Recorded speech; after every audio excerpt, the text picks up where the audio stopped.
আচ্ছা, বেশ কিছুদিন যাবৎ আমরা সোশ্যাল মিডিয়া এবং অন্যান্য নিউজ চ্যানেলে একটা ভিডিও আমরা বেশ ঘটা করে দেখতে পাচ্ছি। সেটা হচ্ছে একজন ব্যক্তি কুকুরের গলায় ইট বেঁধে নদীতে ফেলে দেওয়া হয় এবং পরবর্তী সময়ে তাকে গ্রেপ্তার করা হয়।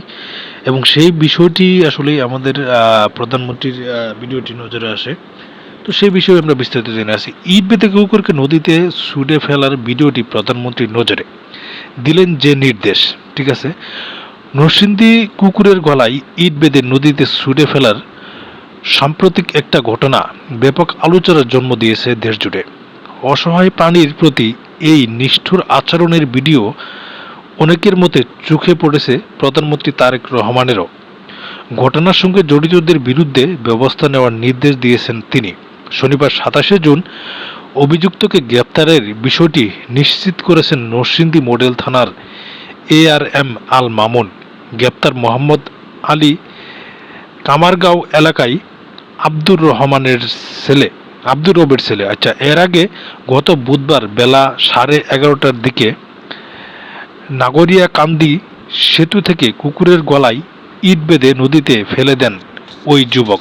এই ঘটনায় ভিডিও সামাজিক যোগাযোগ মাধ্যমে ফেসবুক ছড়িয়ে পড়ে। বৃহস্পতিবার নিজ এলাকা থেকে ওই যুবককে গ্রেপ্তার করে পুলিশ। এদিকে অসহায় প্রাণীর প্রতি এমন নির্মম আচরণের ভিডিও সামাজিক যোগাযোগ মাধ্যমে ছড়িয়ে পড়ার পর তার নজরে এসেছে প্রধানমন্ত্রী তারেক রহমানের। শুক্রবার ঘটনাটি নজরে আসার পরপরই সংশ্লিষ্টদের ব্যবস্থা নেওয়ার নির্দেশ দেন তিনি।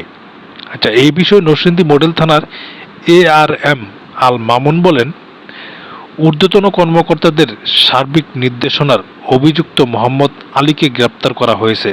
ঘটনায় জড়িত বাকিদেরও আইনের আওতায় আনতে কাজ করছে পুলিশ।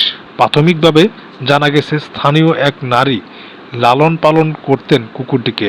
কিছুদিন আগে মাটিতে গর্ত করায় কুকুরটির গলায় একটি ইট বেঁধে নদীতে ফেলে দেয় আলী। এই ব্যাপারে আইনি ব্যবস্থা নেওয়া হচ্ছে।